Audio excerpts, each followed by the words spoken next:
I was raised in a Christian home. Both of my parents were very loving, trusting, understanding, and supportive, and they were always there for me. The magic number of 13 hit, and I guess I just went haywire. I got pregnant at the age of 17, and I was not happy. I came into First Coast Women's Services, and I was not pleasant. And I was very clear that I wanted everybody to feel my attitude and my anger. But I was met with acceptance, love, and compassion. I had thought about having an abortion then, but I was like so against it. My morals were still in place a little bit. I went through it and I had the baby at 18. I had an verbally abusive, and it was just very toxic whenever it comes to.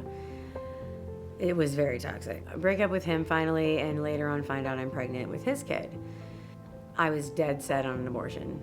The woman that met with me at First Coast Women's Services was very compassionate, spoke truth into my life. I went all the way until I was 24 weeks pregnant because I was fighting it in my head, going back and forth, because I knew it was wrong, and I knew it wasn't the baby's fault that it was here. I went through with the abortion at 24 weeks. Very coldly, I said, "It's done," and I am completely relieved. And that was my first experience with repression, and I didn't realize it until years later.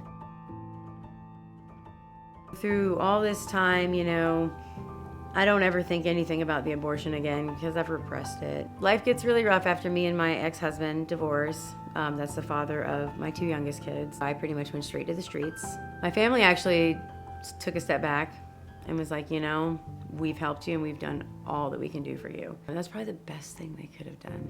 The best thing they could have done, because I did hit rock bottom. And I had nowhere else to look but up.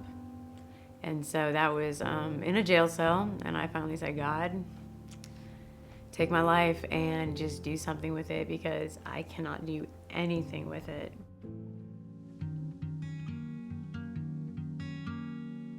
He stepped in and my whole life changed. I went to a program. You have to face who you become whenever you go to places like that. You don't have the drugs to numb you anymore. I get out of the refuge, and my parents are going to Rayford Road Church. And the same lady from the First Coast Women's Services approaches me and is thrilled beyond belief to even see me in a church. I guess I put quite an impression on her whenever I first came blasting through those doors with my obscenities and crude behavior. A couple weeks goes by, and it's kind of hinted at me like, "Hey, we offer an abortion healing course." I didn't have a bad attitude about it, nothing. I'm sitting in Sunday school class and I'm like, "God, is this what you want me to do?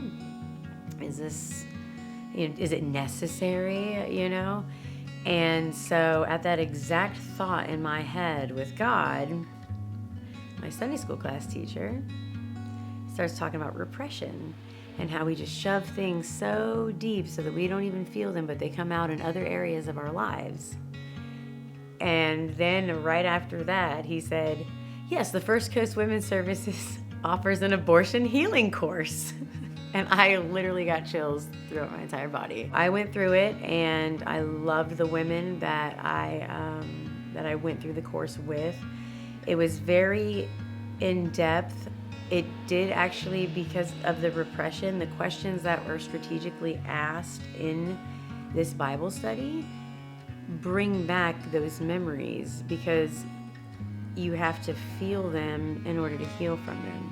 I am going to school for integrative behavioral health and then a certification in a professional recovery coach. Drug addicts where my heart's at, prisoners where my heart's at. I would love to do prison ministry. If I could teach the abortion healing course in the prisons, that would be phenomenal. A lot of people come into places like this and they might automatically put a judgment on themselves, or they won't even come in here because they're worried about being judged. And that's not the case at all. Showing people love and compassion and grace, that's what changes the heart, and that's what changes people.